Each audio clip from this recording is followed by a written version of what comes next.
O.T.G exclusive. O.T.G. Podcast, episode 4. Let's be friends. Checking in.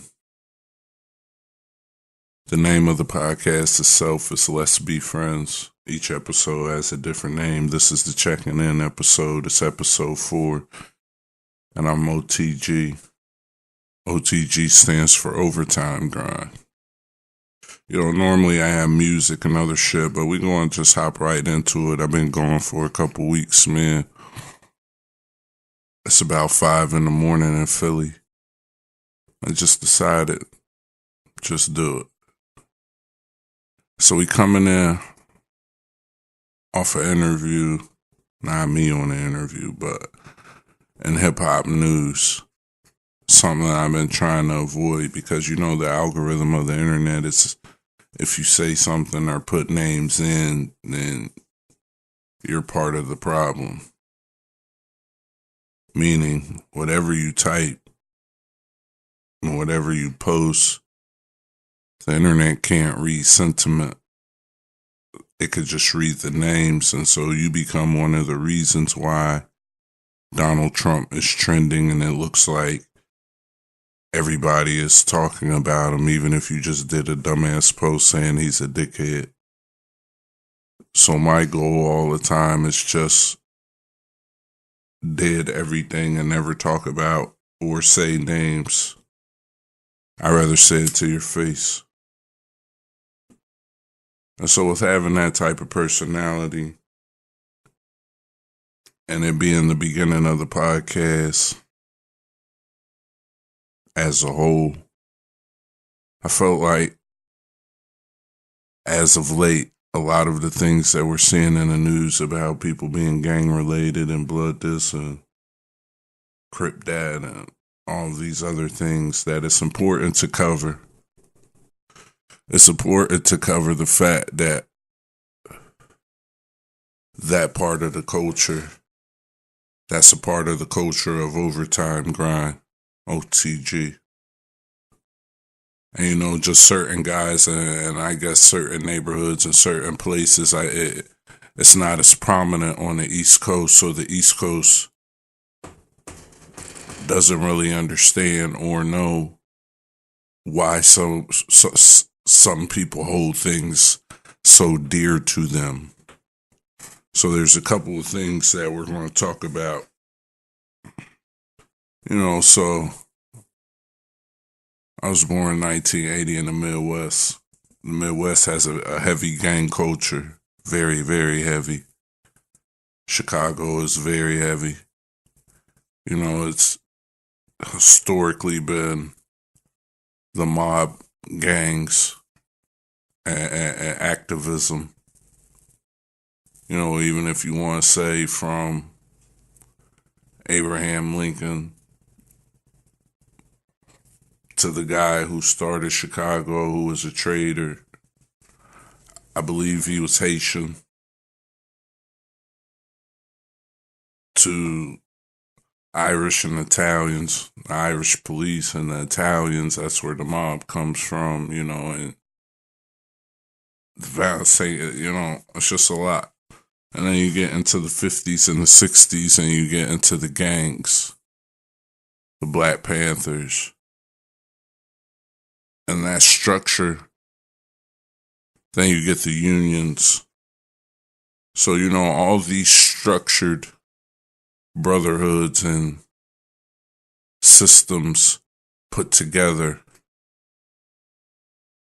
create a structure amongst all your cities and places and guys who are involved in these things. And there's a certain handbook, code, and way of living that goes along with being a part of that. O.T.G exclusive. You know what it is. Even in this technical age that we live in now,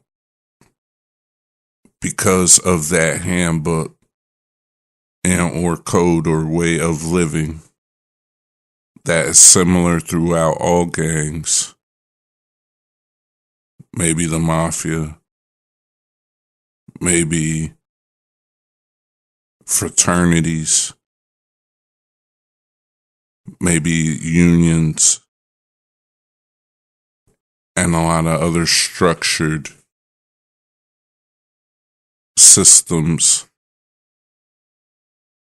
built off the service of people.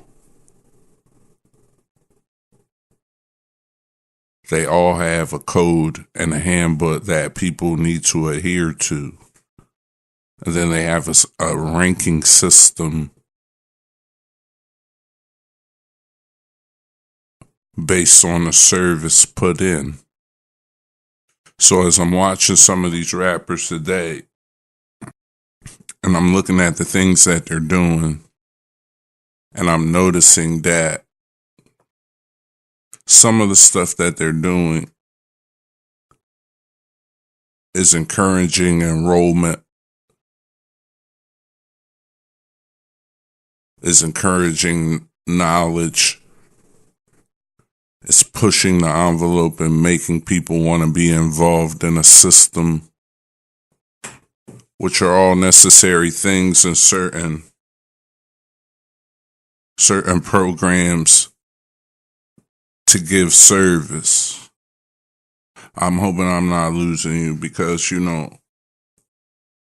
part of the culture I'm from, you got to watch what you say and watch what you do because it's not everybody's information.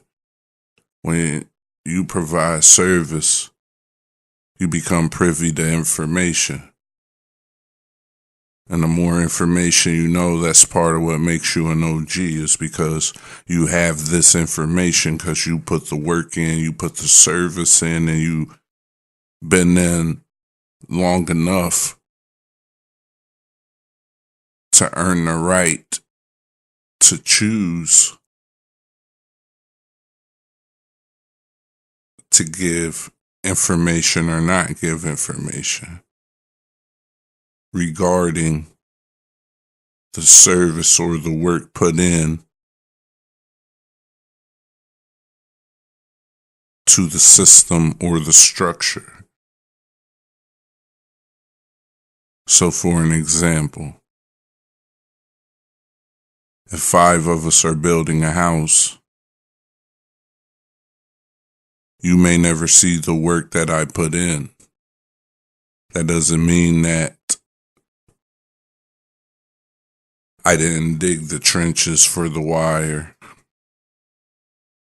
I didn't run all the wiring in the house in the nighttime when everybody else was gone. I didn't do the insulation, hang the vinyl, lay the flooring. Not all work is visible, and I don't have to disclose the work that I put in, but the work that I put in is necessary and very valuable to the structure that we're building together as a team, and it all pays off. O.T.G exclusive. You know what it is. So while I'm understanding the game and I'm trying to give game,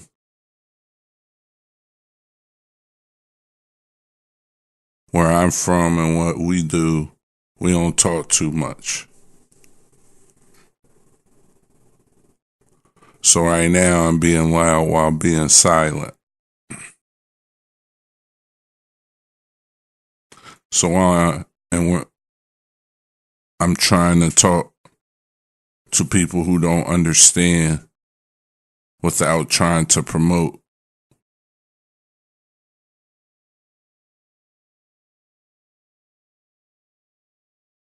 Yeah. O.T.G exclusive. You know what it is. So as we talk as a whole,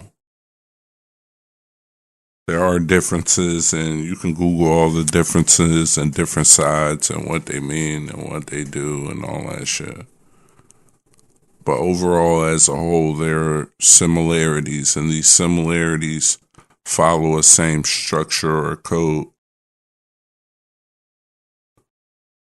So if you could boost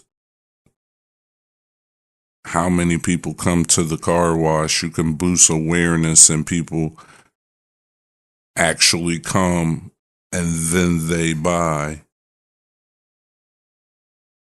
If you can recruit and boost,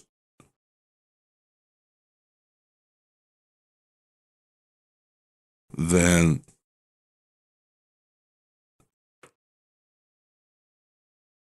some systems might look over the fact that you can't do other things or didn't do other things. Everything is a negotiation in certain ways. So a lot of these rappers need protection so they don't put in work and service in the street. That's why they need protection. So the guys who put in service and work in the street provide protection to the guys who don't put in service and work in the street. And those guys use their star power to recruit and boost enrollment in said system. So they are an integral part to that system and how that works. But O.T.G exclusive. You know what it is. that is just a microsystem of a bigger system.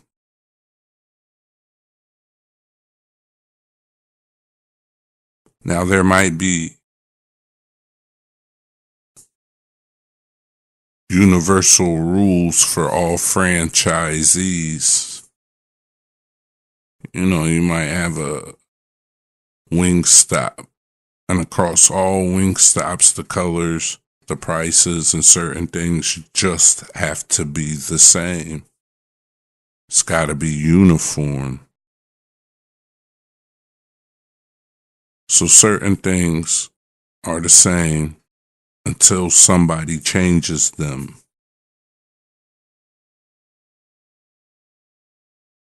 And it doesn't matter if 10 franchisees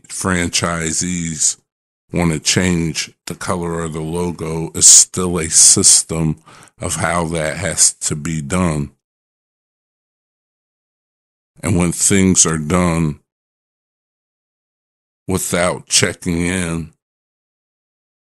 but the rules are blatantly being broken,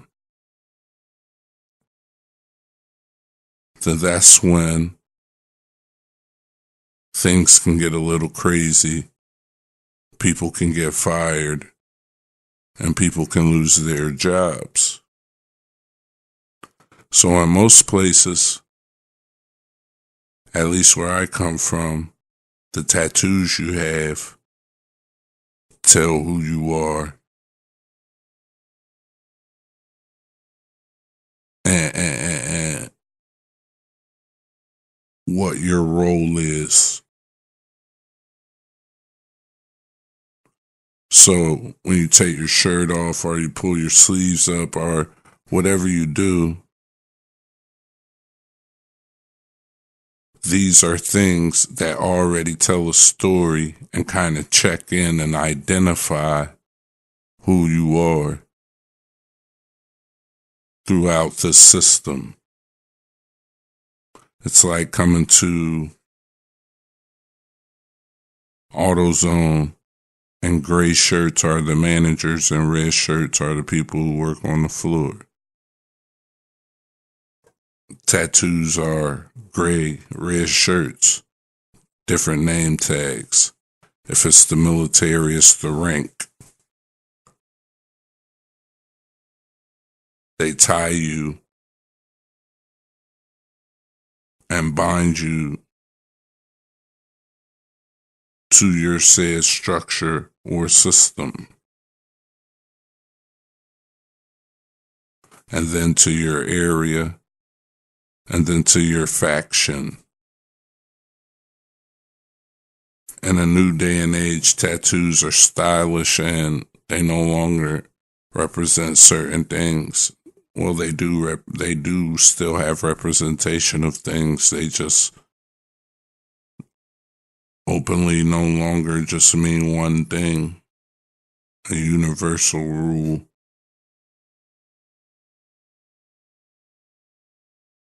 So with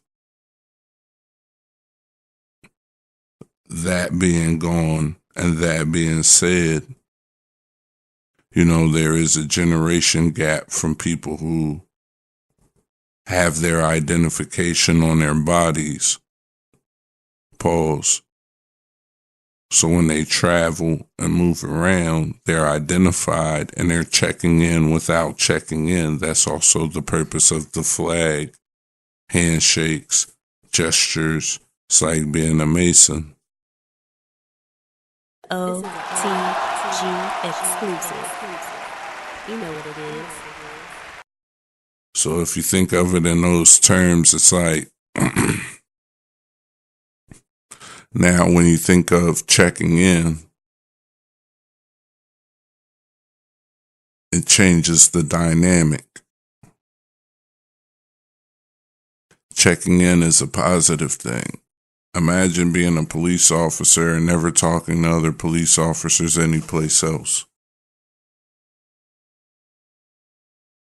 You don't want to check in. You're not proud of what you do. Nobody said you had to. But why wouldn't you with the opportunity? Doesn't make sense. If you're a firefighter, you drive all around the whole United States, go everywhere with your firefighter hoodie on and tattoos. And then when you see fellow firefighters and they invite you to come to their fire station, you're going to say no? Okay, that seems strange. If you play basketball and all of the basketball players, the most prominent basketball players around the United States are trying to invite you to come to a gym, their kids, something, and you say no and people get upset. Yes, you have the right to say no, and yes, people have the right to be upset. If you say you're affiliated with something that people also are affiliated with, then you're family. And a request to sit with family is never met with violence first. So the way you decline somebody's invitation really defines how people take things. O.T.G. exclusive. You know what it is. If you buy a franchise and the owner of all the franchises come like undercover boss, and you're blatantly breaking the rules, and then he invites you to come to headquarters and you say no, I ain't never gotta come to headquarters. Fuck them niggas and they headquarters. I mean, can you be upset if he wants to exercise his rights to see how to get you expelled or kicked out for not following the rules and disrespecting the brand? O.T.G. O.T.G exclusive. You know, even with all systems and all structured things, there has to be some kind of rules and regulations. And when you break the rules and regulations, there has to be some kind of violation set. You know, in order to successfully work with and structure something with a blanket set of rules for a group of people, there has to first be rules. There has to be rewards for following the rules, which is a ranking system, an opportunity to grow within the system and the structure. There's consequences and repercussions. There's violations. It's just like in life, there's level to the violations. Get a parking violation. It can range from $5 to $25,000. You know, parking in a handicap,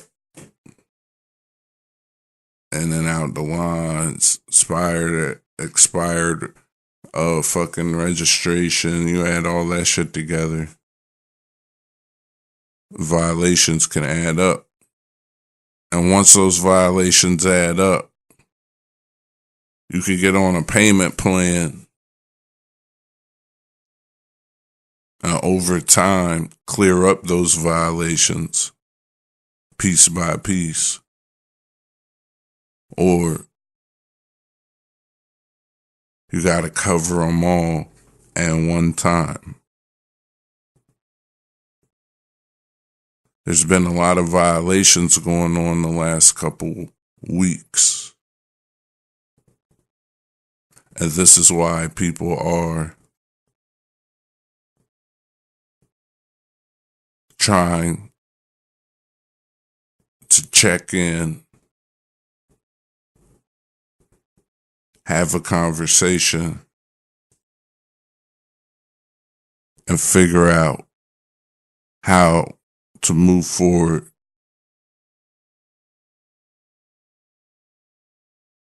But there is no moving forward when the violations are of a certain type. You know, there's principles. A man must have principles. And some things might not be fixable. I'm not anybody. I'm just trying to paint a picture and provide information on a lifestyle and a mentality that people are trying to bring back and make prominent today, but don't have the real history and true understanding.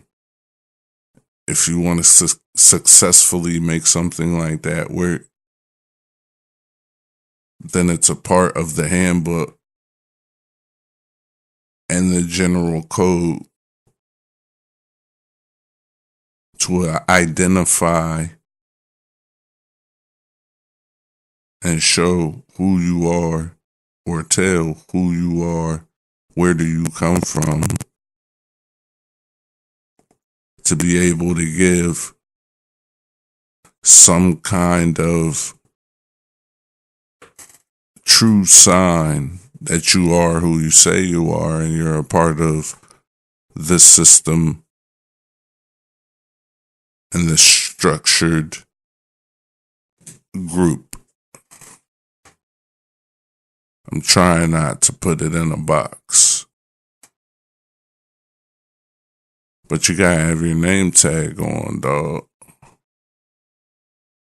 Niggas gotta know you work here, man. And when niggas don't see you with your name tag, but you keep saying that you work here, but niggas never seen you punch a clock and put no work in,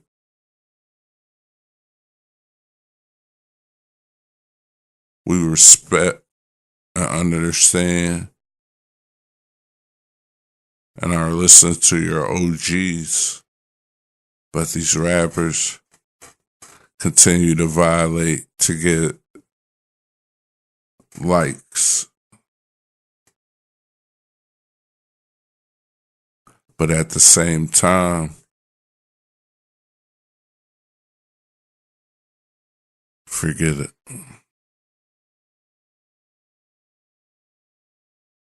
If you want to be a part of the culture, make sure you check in and get the facts. So a lot of people put time in, done things, seen things, and because you haven't read and educated yourself properly on the handbook, you might not understand that you're racking up violations. And all of these violations got to be addressed.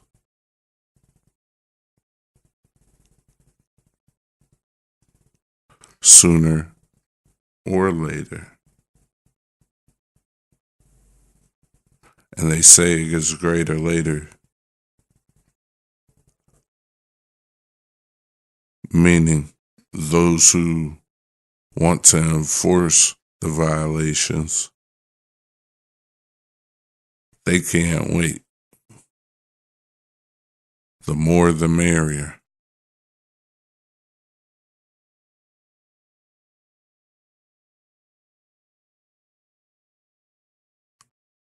I advise you to identify yourself, check in,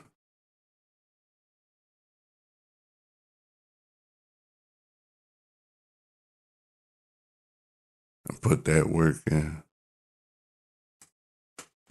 O.T.G. Podcast, episode 4. Let's be friends. To check in. And I'm out. O.T.G exclusive. You know what it is.